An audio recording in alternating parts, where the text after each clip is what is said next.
This show is produced by the Hartman Media Company. For more information and links to all our great podcasts, visit hartmanmedia.com.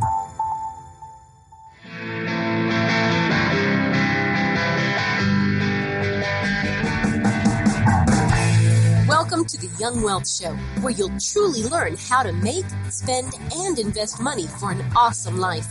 Get the real-life stuff that wasn't part of your school curriculum. Young Wealth gives you innovative new ways of dealing with your finances, as well as the skills and tools you're going to need to survive and be successful out on your own. Let the Young Wealth Show be your GPS to take you from clueless to clued in. Here's your host, Jason Hartman, with Young Wealth. Welcome to the show. This is Jason Hartman, your host, and every 10th episode, we do something kind of special, kind of different. What we do is we go off topic. So regardless of which show it is on the Hartman Media Network, whether it be one of the financial shows, economics, real estate investing, travel, longevity, all of the other topics that we have, every 10th episode, we go off topic and we explore something of general interest, something of general life success value. And so many of our listeners around the world in 164 countries have absolutely loved our 10th episode shows. So that's what we're going to do today. And let's go ahead and get to our guest with a special 10th episode show. And of course, on the next episode, we'll be back to our regular programming. Here we go. Yeah, it's my pleasure to welcome Mike Robbins. He's a New York Times bestselling and international #1 bestselling author of several books, including Focus on the Good Stuff, The Power of Appreciation, and his latest, We're All in This Together. And I think these are very topical. He's got other great books as well, but very topical nowadays with what's going on in the world. He has got a huge list of corporate clients, including Google, Wells Fargo, Microsoft, Charles Schwab, LinkedIn, Deloitte, U.S. Department of Labor, The Gap, Harvard University, Coca-Cola, and a zillion others you've heard of. So I don't need to go into all of them. But what's interesting about Mike is he turned down an opportunity to play for the Yankees to go play college baseball at Stanford University, where he pitched in the College World Series. But then he was recruited by the Kansas City Royals, and he's a lefty pitcher. So let's hear from him. Mike, welcome. How you doing? Thanks, Jason. I'm doing great. Thanks for having me on the show. I appreciate it. Yeah, it's great to have you. So, there's a lot of people right now around the world, billions of people, quite literally, sitting at home, worried about the future, possibly very lonely and very isolated. What can you say to them? Well, I think the first thing is I get it. It's, we're dealing with something that none of us have ever dealt with before. And, one of the things I find myself saying to a lot of people, Jason, these days in my life personally, and a lot of the leaders and teams and people that I work with, is just like, there's no right way to feel right now. And I think we're all sort of collectively going through, a bit of an emotional roller coaster. And I read something in HBR, at Harvard Business Review, a while back. It was an interview with David Kessler, who's an expert in grief.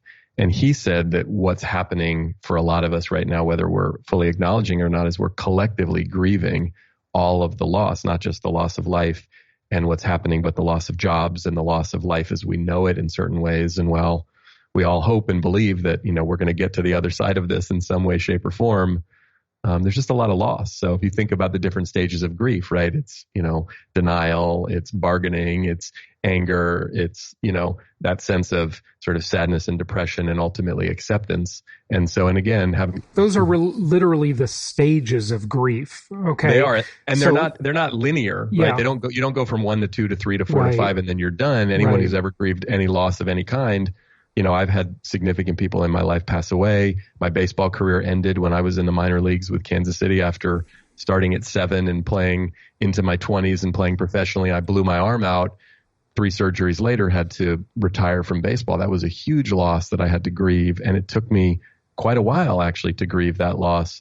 So, part of what I can say right now, we're in the midst of this thing that is so unprecedented and so challenging, but feeling lonely, feeling isolated, feeling depressed, feeling scared about the future, even if you're a relatively confident person, even if you look around in your life and say, hey, I've had some success, I know some things, I've learned some things, like it's totally okay to be feeling any of those, if not many other emotions right now.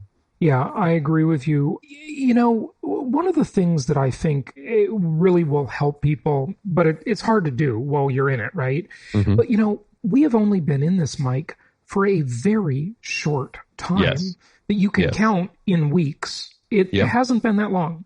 And I think we've all just got to like step back and maybe cut off the news media for a while and except my podcast, of course, which is the exception to the rule. Yes. And just step back and look at the big picture and remember, this is just a little blip. It's so far. Okay. So far. But now granted, it could, maybe it'll become longer. Maybe it'll become worse. Let's hope not. But so far, this is a little tiny blip in life. It's really just no big deal so far. Yeah, I mean, I think, look, perspective is important. And the challenge with perspective is when we're in the middle of something, it's hard to have perspective on it. So things, right, when they're happening, we don't know the outcome. Everything that you and I and everyone listening has ever been through challenging in our lives, we made it through those things.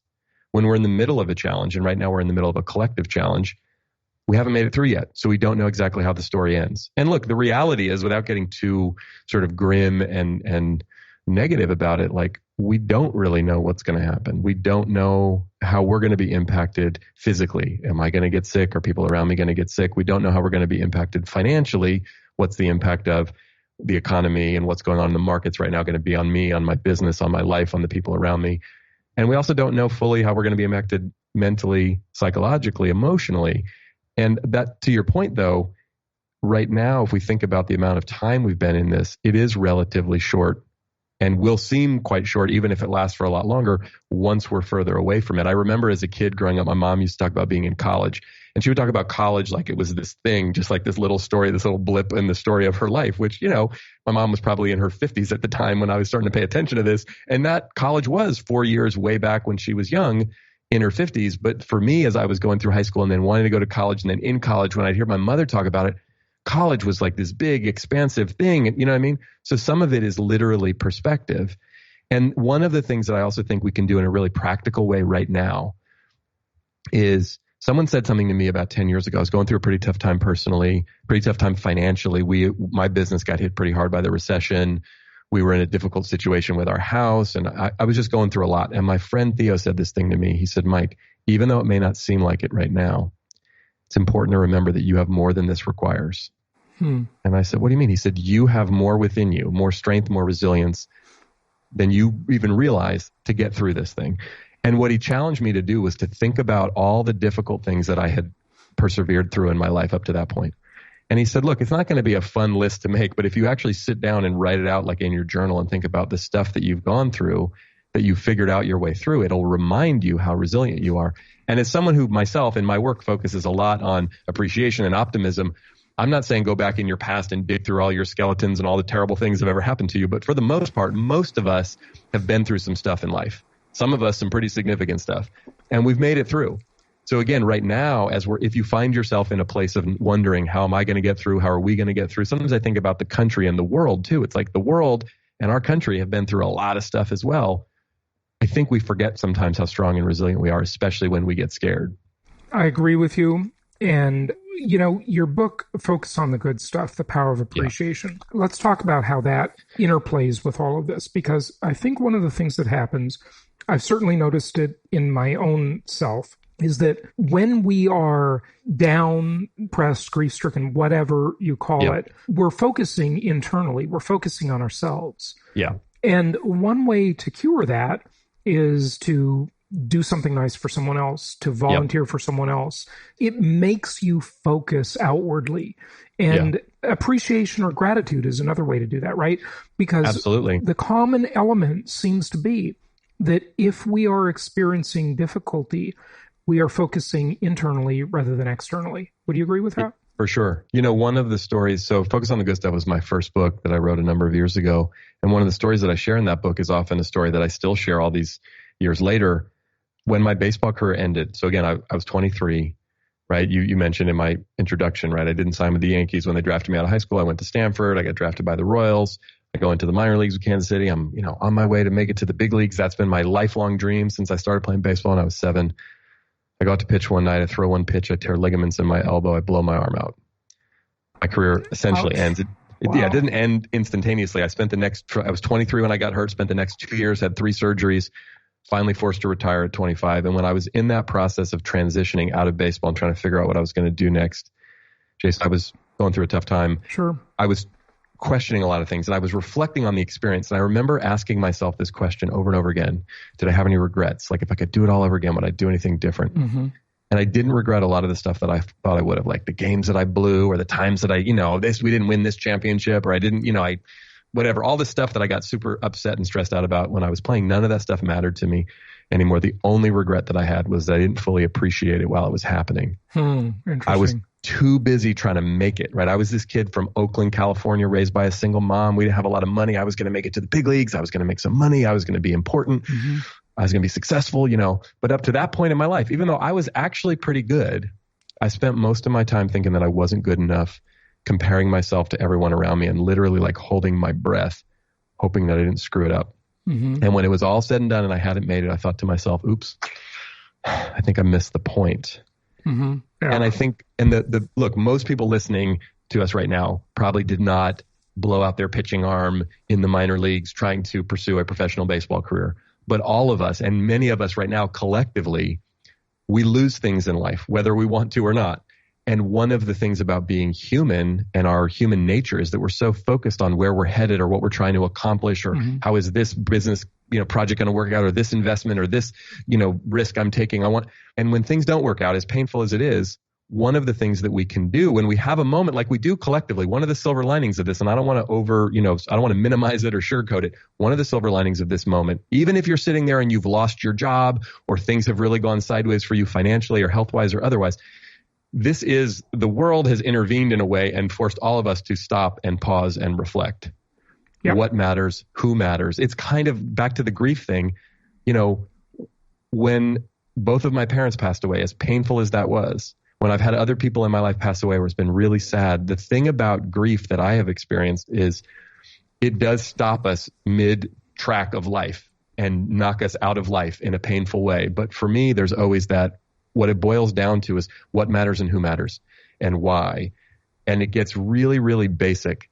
Who do I want to talk to? What do I want to talk about? What do I want to focus on? Because a lot of the BS and superficiality of life kind of goes away in the face of grief, in the face of loss.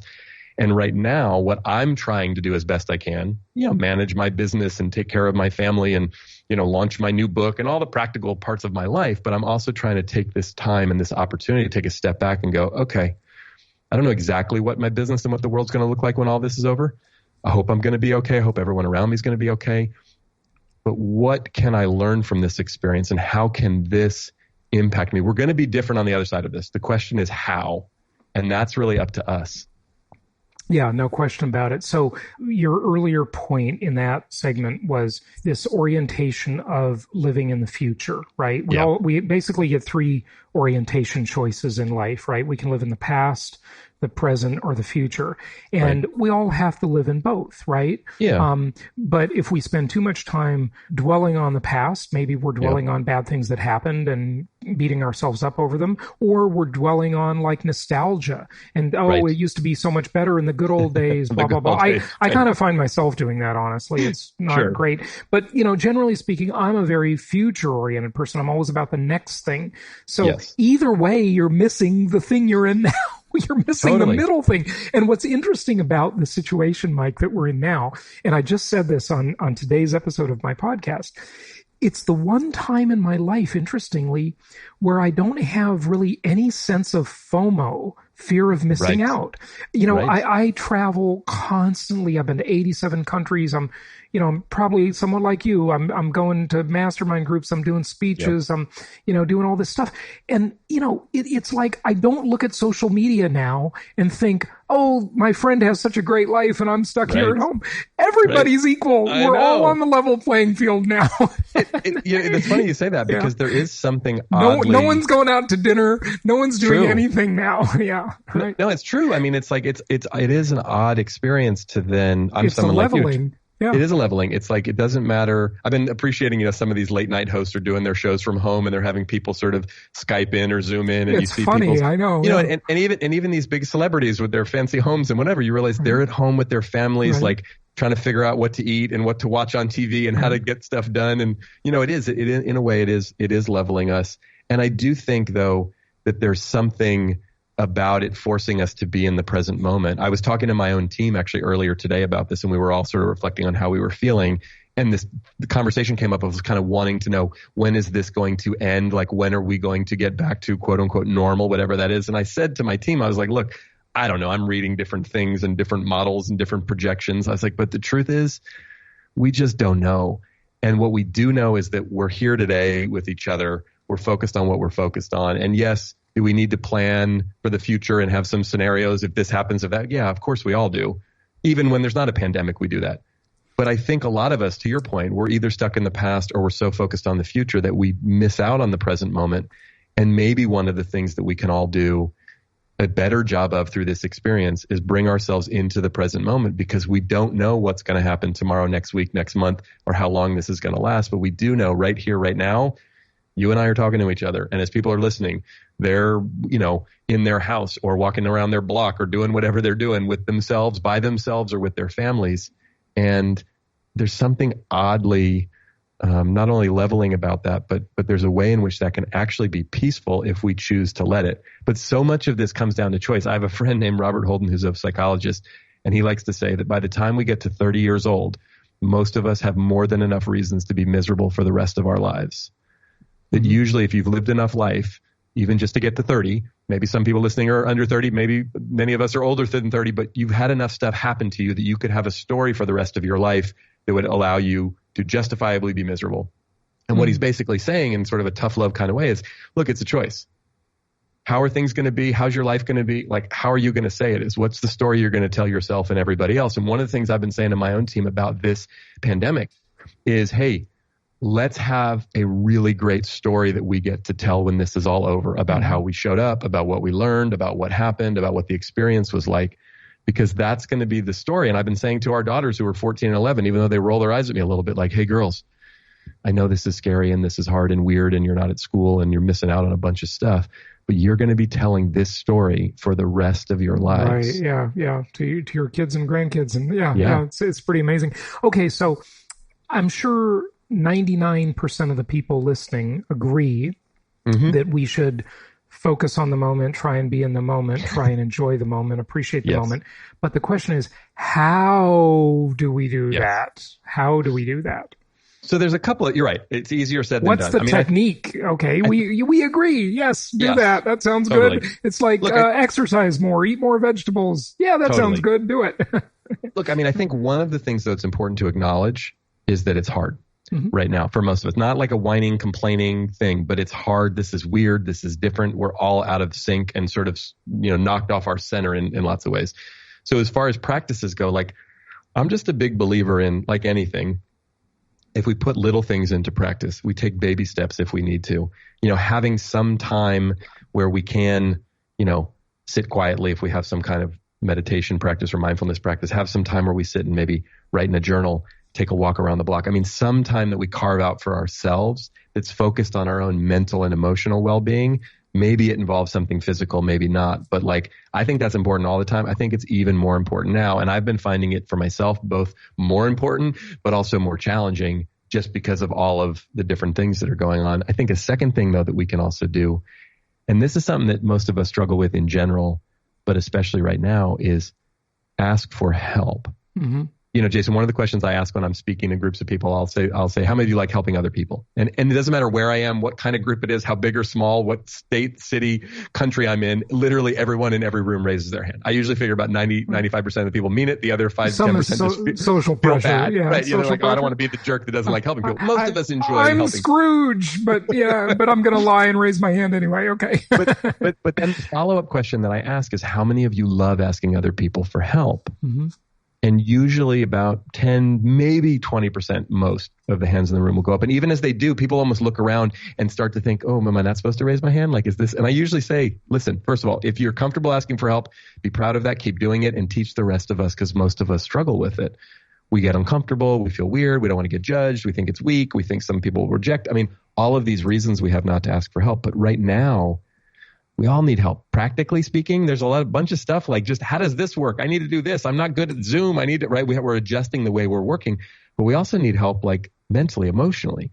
And we have people in our lives who we can reach out to like, hey, I'm struggling, or I'm feeling lonely, or I'm feeling scared about this. And if we can do that authentically, the people in our lives, the people we work with, the people we live with, the people maybe we haven't talked to in a while, like most of us really love to be able to help and support other people. So if we can get a little bit better and have a little more courage to ask, not only do we get some help, we give other people permission to do the same. And to your point earlier, people who are stuck in their own experience of being stressed out or lonely or whatever, if I get a phone call while I'm feeling really lonely or stressed or stuck and someone says, and Jason, you say to me, hey, Mike, can I talk to you for a few minutes? I'm having a tough time. Can you give me some support? I'm like, great. I don't have to think about all my own crazy stuff. I get to focus on Jason and support him. So we actually are doing each other a service.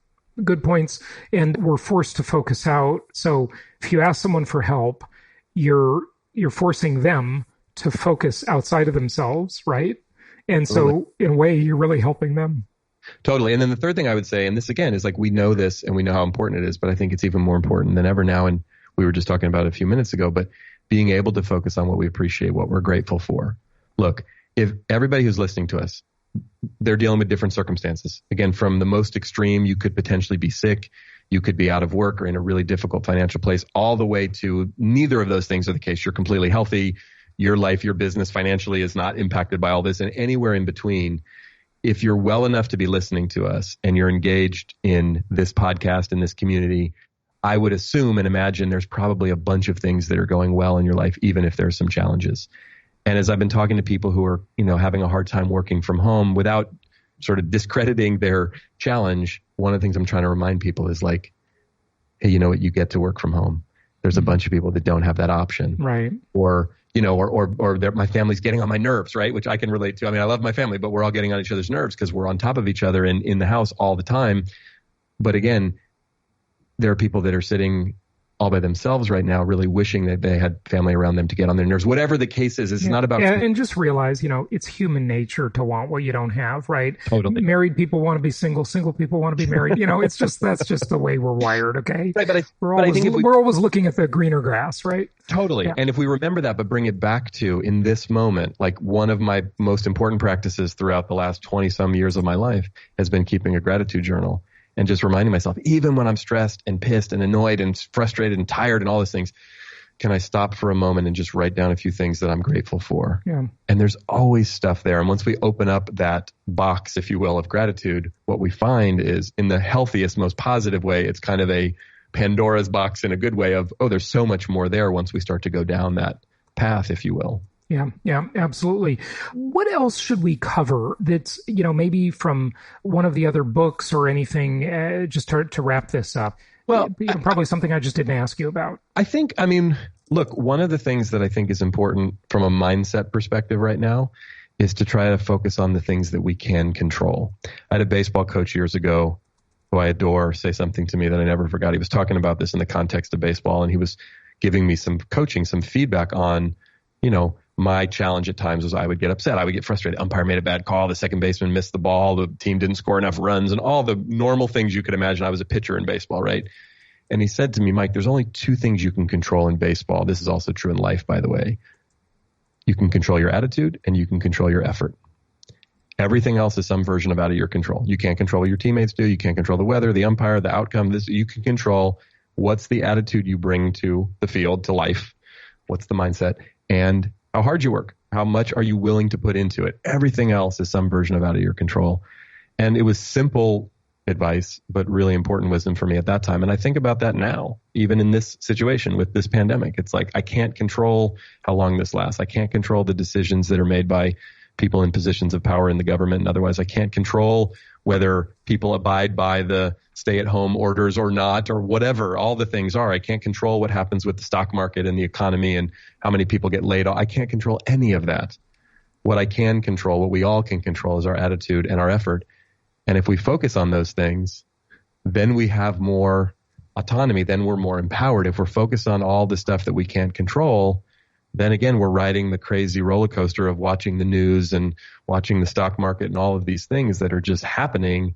And then we decide, oh, it's a good day or it's a bad day based on whatever we hear, as opposed to how do I choose to focus and what do I choose to focus on and how much effort am I willing to bring? Yep. It was said decades ago by Viktor Frankl and, his famous book, Man's Search for Meaning, I'm sure you're quite familiar with. Sure. And that he called it the last human freedom.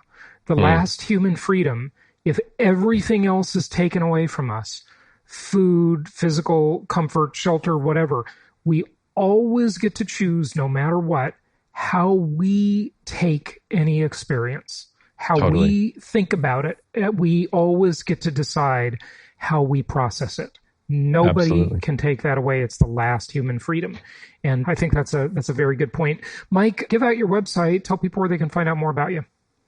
The best place is our site, which is just mike-robbins.com. Excellent. Mike-Robbins.com. Thank you so much for joining us today, and stay well. Thank you. Thanks for having me. Thank you so much for listening. Please be sure to subscribe so that you don't miss any episodes. Be sure to check out the show's specific website and our general website, hartmanmedia.com, for appropriate disclaimers and terms of service. Remember that guest opinions are their own, and if you require specific legal or tax advice or advice in any other specialized area, please consult an appropriate professional. And we also very much appreciate you reviewing the show. Please go to iTunes or Stitcher Radio or whatever platform you're using and write a review for the show. We would very much appreciate that. And be sure to make it official and subscribe so you do not miss any episodes. We look forward to seeing you on the next episode.